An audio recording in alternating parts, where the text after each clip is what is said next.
നമുക്ക് മന്തി കഴിക്കാൻ പോവാം. ഈയിടെയായിട്ട് ഇപ്പം കൂടുതലായിട്ട് മന്തിയാണ് കഴിക്കുന്നത്. അത്യാവശ്യം ഓയിൽ കുറവും ആവിയിൽ വേവിച്ചതൊക്കെ കൊണ്ടായതുകൊണ്ട് ഹെൽത്തിന് വലിയ പ്രശ്നമില്ലയെന്ന് മനസ്സിനെ പറഞ്ഞ് സമാധാനിപ്പിച്ചിട്ട് ഇപ്പോൾ അതാണ് കഴിക്കുന്നത്.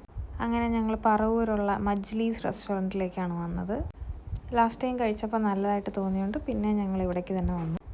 കാശ്മീരി അൽഫാം മന്തി, പിന്നെ ബാർബിക്യൂ അൽഫാം മന്തി പൊള്ളിച്ചതായിരുന്നു കേട്ടോ.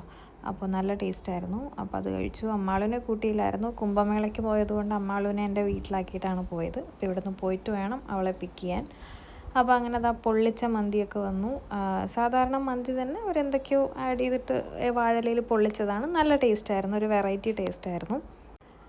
സാധാരണ മന്തിയൊക്കെ കഴിഞ്ഞിട്ട് ലൈം ജ്യൂസൊക്കെയാണ് കുടിക്കാറ്. പക്ഷേ ഇപ്പോഴത്തെ ഒരു റീസെൻറ്റ് പരിപാടി എന്ന് പറയുന്നത് ലൈം ടീ ആണ്. അത് കുടിച്ചു. പിന്നെ ഒരു ഐസ്ക്രീം, എൻ്റെ ടീഷർട്ടിൻ്റെ അതേ കളറിലൊരു ഐസ്ക്രീമൊക്കെ മേടിച്ചു.